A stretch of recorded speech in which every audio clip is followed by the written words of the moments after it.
And tonight, the investigators say determining exactly where the fire started and why is going to take some time. At the same time, more Coloradans are expected to be allowed to go back and check on their homes. We do have team coverage for you tonight. Kelly Worthman looks at going back to school after this fire. Connor McHugh showing us how neighbors are helping out neighbors.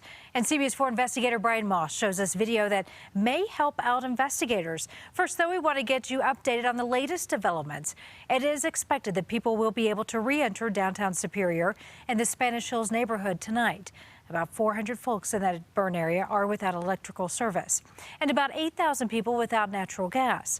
Work does continue to get that service restarted where it is safe. Now, 2 people, a grandmother from Superior and a man from Marshall, remain missing.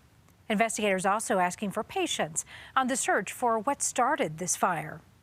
Because it's going to take a while, and we're going to get the right people with the right expertise. The snow's going to melt. We're going to be able to see better. Things are going to happen.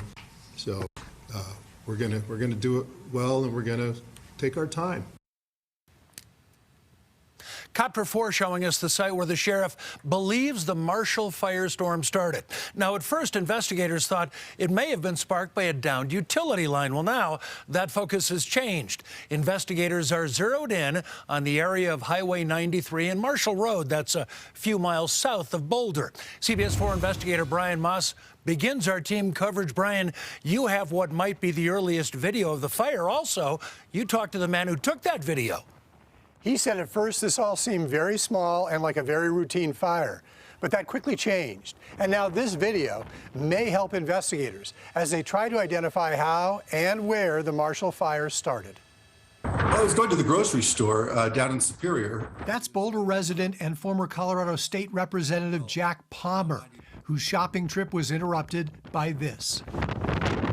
He noticed a small grass fire on a spit of land near Highway 93 and Marshall Road. So I stopped and took a look and then took a picture of it.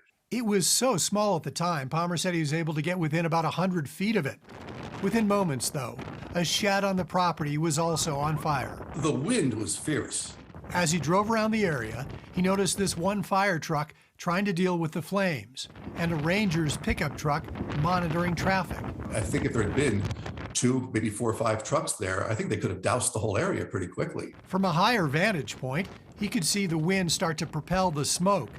A few minutes later, when he stopped to get gas just a short distance away, Palmer was engulfed in flaming embers that singed his arms and signaled that small fire had quickly erupted. Within a few minutes, literally a few minutes, I couldn't see 2 feet in front of the car. I was afraid to move for fear there'd be a person or a car in front of me. And then the embers came by. And if you've looked at the video, it was amazing. It was like I was in some kind of a special effects thing or something with all these red lines shooting all around me. Sheriff's investigators have been focusing on this plot of land as the possible ignition point for the Marshall fire.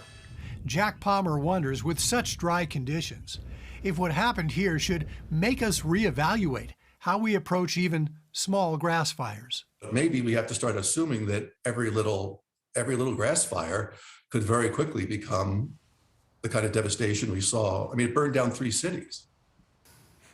That video has now been posted to YouTube, and the Boulder County Sheriff's Department is now aware of it. As for Jack Palmer, he told me that he wasn't even aware until he got back to his home in Boulder what had fully happened when a neighbor said, "Come in and look what's on TV."